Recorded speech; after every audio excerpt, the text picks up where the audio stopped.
L'Iran dévoile son premier avion de combat, en pleine tension avec Washington. L'Iran a dévoilé mardi son premier avion de combat de fabrication 100% iranienne, tout en affirmant que ses capacités militaires sont uniquement dissuasives et visent à parvenir à une paix durable, en pleine tension avec les États-Unis sur le dossier nucléaire.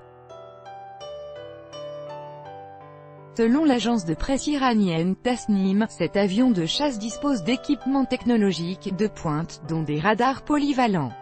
L'appareil a été testé avec succès et une démonstration de vol a été diffusée par certains médias officiels.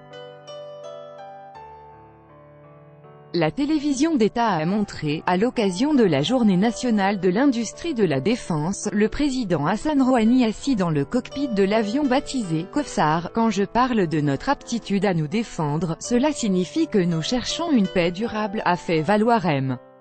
Rouhani, s'exprimant dans le cadre de la parade militaire organisée dans la capitale iranienne. Certains pensent que lorsqu'on accroît sa force militaire, c'est qu'on cherche la guerre.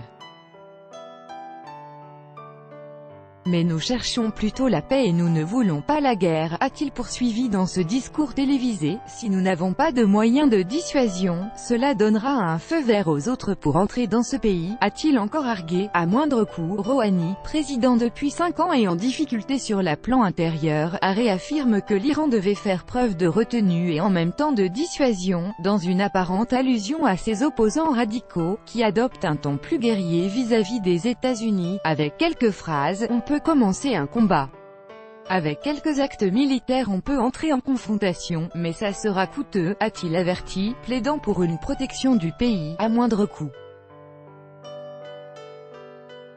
Photo diffusée par le ministère iranien de la Défense, le 21 août 2018 du premier avion de combat baptisé « Kevsar » de fabrication 100% iranienne selon les autorités Copyright Iranian Defense Ministry. Le ministre de la Défense Amir Hatami avait annoncé la tenue de cet événement samedi dernier, affirmant que son pays cherchait à améliorer ses capacités balistiques pour répondre aux menaces d'Israël et des États-Unis, ses ennemis jurés. Nos ressources sont limitées, mais nous mettons à niveau nos missiles en fonction des menaces et des actions de nos ennemis, comme moyen de dissuasion ou de riposte dévastatrice, avait-il dit. Les déclarations iraniennes interviennent en pleine tension avec l'administration du président américain Donald Trump, régulièrement soupçonné de caresser l'espoir d'un changement de régime en Iran. Arrivé au pouvoir en 2017, Trump a décidé en mai dernier de se retirer de l'accord nucléaire de 2015 entre l'Iran et les grandes puissances. Le 7 août, il a unilatéralement rétabli des sévères sanctions à l'encontre de l'Iran, notamment des blocages sur les transactions financières et les importations de matières premières. Une nouvelle salve de sanctions touchant le secteur des hydrocarbures est prévue en novembre afin d'accroître la pression sur Téhéran.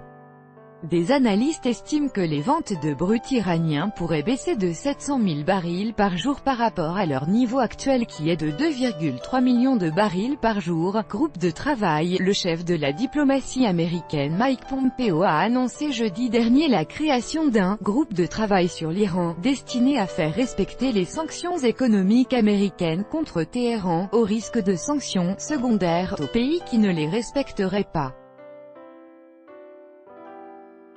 Malgré les sanctions, M. Trump a dit qu'il restait ouvert à un accord plus global qui concernerait l'ensemble des activités néfastes de l'Iran, y compris son programme balistique et son soutien au terrorisme. Le 13 août, le guide suprême iranien, Ali Khamenei, a lui affirmé qu'il n'y aurait ni guerre ni négociation avec les États-Unis, les problèmes de son pays étant le résultat d'une mauvaise gestion du gouvernement plutôt que du rétablissement des sanctions. Face aux sanctions, plusieurs entreprises internationales ont toutefois commencé à quitter l'Iran. Le géant pétrolier français Total, qui avait déjà prévenu qu'il lui serait impossible d'y rester sans une dérogation de la part des autorités américaines, s'est officiellement désengagé de ses projets d'investissement de plusieurs milliards de dollars, a annoncé lundi Téhéran. Les États-Unis souffrent d'une addiction aux sanctions, avait dénoncé quelques heures plus tôt le ministre iranien des Affaires étrangères, Mohammad Javad Zarif, dans une interview diffusée par CNN. Tout droit de reproduction et de représentation réservé. Copyright 2018, Agence France Presse.